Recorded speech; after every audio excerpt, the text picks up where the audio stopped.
समावेशक शिक्षण या अंतर्गत आपण युनिट 5.2 समावेशक शिक्षणाची उद्दिष्टे हे अभ्यासत आहोत.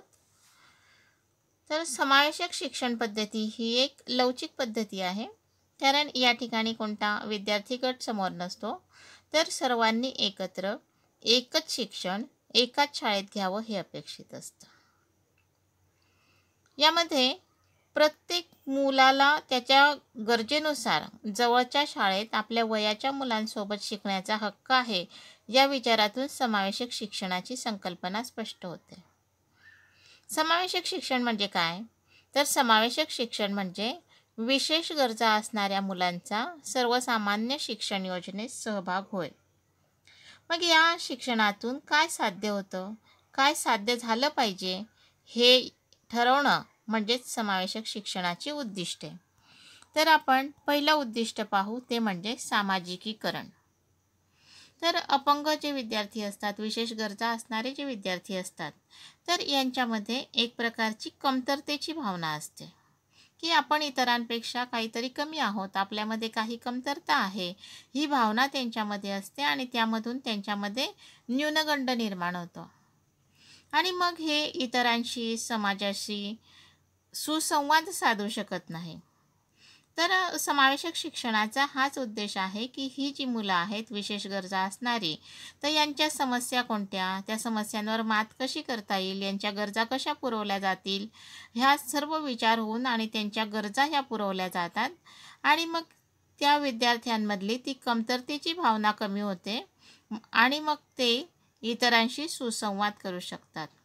आणि म्हणून आपण हे म्हणतो आहे की शारीरिक किंवा मानसिक अपंगत्वामुळे येणाऱ्या अडचणी व समस्या यावर मात करून या विद्यार्थ्यांना सुसंवाद साधता यावा, यासाठी अपंग विद्यार्थी व त्याच्या आसपासच्या परिसरातील मानसिकतेमध्ये आवश्यक ते बदल करणे, म्हणजे सामाजिकरण हे समावेशक शिक्षणाचं पहिलं उद्दिष्ट आहे की या विद्यार्थ्यांमधली कमतरतेची भावना कमी होऊन आणि त्यांची सामाजिकता वाढली पाहिजे, म्हणजेच त्यांचं सामाजिकीकरण झालं पाहिजे. हे समावेशक शिक्षणाचं पहिलं उद्दिष्ट आपण पाहिलं. दुसरं उद्दिष्ट आहे शारीरिक पुनर्वसन. तर ही जी अपंग मुलं आहेत, तर अपंगत्व म्हणजे काय? तर कायमची किंवा तात्पुरती अक्षमता जी चांगली आरोग्य सेवा किंवा वैयक्तिक साधने मिळाल्यानंतर दूर होऊन ही व्यक्ती प्रत्यक्षात काम करू शकते, किंवा आपण असंही म्हणू शकतो की सेवापूर्वीची अवस्था आणि सेवा दिल्यानंतरची सुधारणा यामधील अवस्था म्हणजे अपंगत्व होय. म्हणजे काय की ही जी अक्षमता असते, तर ही आरोग्य सेवा पुरवली किंवा वैयक्तिक साधनं पुरवले तर ती कमी होते आणि ती व्यक्ती प्रत्यक्षात काम करू शकते. म्हणजे जसं एखादा मुलगा असेल की ज्याला चालता येत नाही आणि मग त्याला कुबड्या दिल्यानंतर तो चालू शकतो आहे, म्हणजेच काय की ही साधनं पुरवलं आणि त्यामुळे त्याची ती कमतरता दूर होऊन आणि तो प्रत्यक्षात काम करू शकतो. तर यालाच पुनर्वसन असंही म्हटलं जातं. तर मग हे जे अपंग विद्यार्थी आहेत, तर यांना त्यांच्या गरजेनुसार श्रवणयंत्र, पांढरी काठी, चष्मा, कुबडी, कृत्रिम अवयव पुरवणं, जेणेकरून अपंग विद्यार्थी स्वयंपूर्ण बनून आपले दैनंदिन कार्य स्वतः करेल. तर गरजेप्रमाणे हे साहित्य पुरवलं जातं, म्हणजेच समावेशक शिक्षणामुळे या अपंग विद्यार्थ्यांचं शारीरिक पुनर्वसन करता येतं. दुसरं उद्दिष्ट पाहिलं आपण, ते म्हणजे शारीरिक पुनर्वसन. शारीरिक पुनर्वसना इतकीच गरज असते ती मानसिक, भावनिक आणि वैचारिक पुनर्वसनाची. तर ही जी मुलं असतात विशेष गरजा असणारी अपंग, विशेषतः अपंग मुलं, तर यांची मानसिकता खूप बिघडलेली असते. यांना एक कमतरतेची भावना त्यांच्यामध्ये असते आणि त्यांचे जे पालक असतात, तर हे पालकही वेगवेगळ्या प्रकारचे असतात. काही पालक असे असतात की ते त्या अपंग मुलाची इतकी काळजी घेतात की त्याला ते अगदी असहाय्य करून टाकतात, त्याला ते कोणतीच गोष्ट शिकू देत नाही. आणि काही पालक असे असतात की त्याच्याकडे हे आपल्याच पत्रिका, पूर्वजन्मीचं पाप या दृष्टीने पाहतात आणि मग त्याच्याकडे दुर्लक्ष करतात. तर हे दोन्ही दृष्टिकोन चुकीचे आहेत. अति काळजी घेऊन आणि त्याला असहाय्य बनवणं हेही चुकीचं आहे. त्याच्याकडे दुर्लक्ष करणं हेही चुकीचं आहे. तर त्याला एक व्यक्ती म्हणून सांभाळलं पाहिजे, एक व्यक्ती म्हणून त्याच्याकडे पाहिलं पाहिजे आणि ही सुधारणा करू शकतं ते म्हणजे समावेशक शिक्षण. तर समावेशक शिक्षणामध्ये मार्गदर्शक आणि समुपदेशकांचीही व्यवस्था केलेली असते. हे मार्गदर्शक आणि समुपदेशक कुटुंबाचं, परिवाराचं, शाळेतलं या लोकांना मार्गदर्शन करून आणि त्यांच्यामध्ये सामंजस्य प्रस्थापित करतात. तर हे खूप गरजेचं असतं की ते जे अपंग विद्यार्थी आहेत किंवा त्यांचे पालक आहे, आजूबाजूचा समाज आहे, तर यांचं मानसिक, भावनिक आणि वैचारिक पुनर्वसन हे झालं पाहिजे. तसंच हे जे विद्यार्थी आहेत, तर यांच्यामध्ये संकटाचा सामना करण्याचं धैर्य आणलं पाहिजे आणि हे धैर्य येऊ शकतं ते शिक्षणामधून. की अंध असलं, अपंग असलं म्हणून काय झालं, मी स्वबळावर जगू शकतो, अशा विचारांचं पुनर्वसन झालं पाहिजे. अडचणींवर मात करण्याचं धैर्य निर्माण झालं पाहिजे.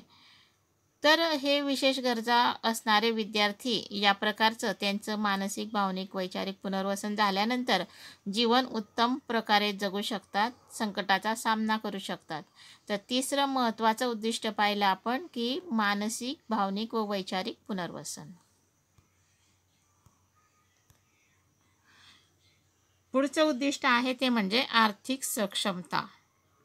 तर अपंग जरी असला तरी त्याला पोटापुरता तरी पैसा मिळवावाच लागतो आणि यासाठी मग अपंगत्वाचे प्रकार, तीव्रता हे लक्षात घेऊन त्यांच्यासाठी व्यवसायाची निवड करावी लागते, त्यांना प्रशिक्षण द्यावं लागतं आणि हे साध्य होतं ते समावेशक शिक्षणामुळे. तर व्यक्तिगत जीवनासाठी, स्वतःची उपजीविका भागवण्यासाठी काही कला, काही कौशल्य हे समावेशक शिक्षणामधून शिकवली जातात. म्हणजेच आर्थिकदृष्ट्या सक्षम करणे हा समावेशक शिक्षणाचा उद्देश आहे. चौथा उद्देश पाहिला आपण तो म्हणजे आर्थिक सक्षमता. या विद्यार्थ्यांना आर्थिकदृष्ट्या सक्षम बनवायचं. पुढचा उद्देश आहे तो शिक्षणाची संधी. तर अपंग मुलांना विशेष शाळेत टाकण्यापेक्षा सर्वसामान्य मुलांच्या शाळेमध्ये जर प्रवेश दिला तर त्यांना शिक्षणाची संधी उपलब्ध होते आणि सगळ्यात महत्त्वाचं म्हणजे की आपण सामान्य मुलांच्या बरोबरीचे आहोत ही भावना त्यांच्यामध्ये रुजते, की आपण सामान्यापेक्षा कमी नाही ही भावना त्यांच्यामध्ये रुजते आणि मग त्याच्यामुळे ते स्वावलंबी आणि स्वतंत्र जीवन जगू शकतात. आणि म्हणून समावेशक शिक्षणाचा हा उद्देश आपण पाहिला की त्यांना शिक्षणाची संधी मिळते. पुढचा उद्देश आहे तो म्हणजे सक्षमता. तर अपंग मुलं जे असतात तर या अपंग मुलांना इतर सामान्य मुलांप्रमाणे समाजाचा एक जबाबदार उत्पादक घटक म्हणून जीवन जगण्यास सक्षम बनवणे, व्यवसाय शिक्षणाची व्यवस्था करणे हे समावेशक शिक्षणामध्ये अंतर्भूत असतं आणि यामुळे व्यवसाय शिक्षणाची व्यवस्था असल्यामुळे हे जे विद्यार्थी असतात हे एक उत्पादक घटक बनतात आणि जीवन जगायला सक्षम बनतात. म्हणून जीवन जगण्यासाठी सक्षम बनवणे हा समावेशक शिक्षणाचा उद्देश आहे. 6वा उद्देश पाहिला आपण सक्षमता. 7वा उद्देश आहे शैक्षणिक वातावरण. तर अपंग जी मुलं असतात तर यांना इतर सामान्य मुलांप्रमाणे शैक्षणिक वातावरण जर उपलब्ध करून दिलं तर त्यांच्यामध्ये एक प्रकारचा आत्मविश्वास येतो की इतरांप्रमाणे आपण अभ्यासक्रम राबवू शकतो, इतरांसारखेच शिक्षक आहे, इतरांसारखं आपण उपक्रमांमध्ये सहभागी होऊ शकतो ही भावना त्यांच्यामध्ये येते आणि संधीची समानता मिळाल्यामुळे त्यांच्यामध्ये एक प्रकारचा आत्मविश्वास निर्माण होतो. आणि म्हणून आपण समावेशक शिक्षणाचं 7वं उद्दिष्ट पाहिलं ते म्हणजे शैक्षणिक वातावरण.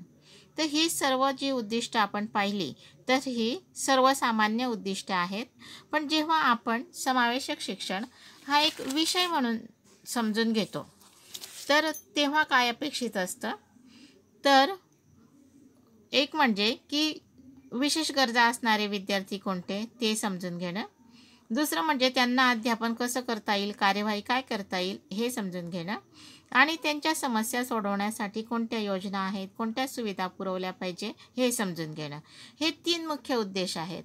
तर या 3 मुख्य उद्देशांना आपण या प्रकारे मांडू शकतो की समावेशक शिक्षणाचा अर्थ समजणे, समावेशक शिक्षणात शाळेचे स्वरूप समजणे, दुर्बल, असमर्थ, अपंग यातील फरक समजून घेणे, विशेष शैक्षणिक गरजा ही संकल्पना समजून घेणे, समावेशित शिक्षणाची कार्यवाही समजून घेणे, सध्याच्या शिक्षण पद्धतीत बदलाची माहिती घेणे, मुलांच्या गरजानुरूप अध्यापन पद्धती निश्चित करणे, शिक्षकांना समावेशित शिक्षणाचे महत्त्व समजावणे, समावेशित शिक्षणाबाबत शासनाची भूमिका समजावणे आणि शासनाच्या विविध योजनांची अंमलबजावणी करणे. तर एक विषय म्हणून समजून घेत असताना हे 12 उद्देश समावेशक शिक्षणाचे आहेत.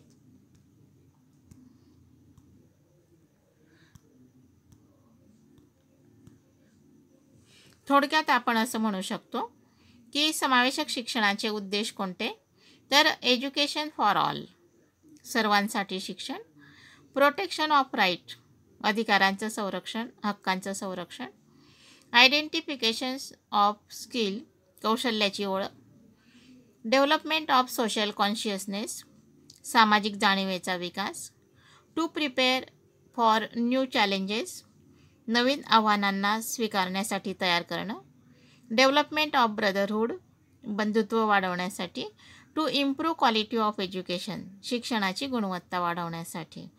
तर या प्रकारे आपण समावेशक शिक्षणाची उद्दिष्ट अभ्यासली.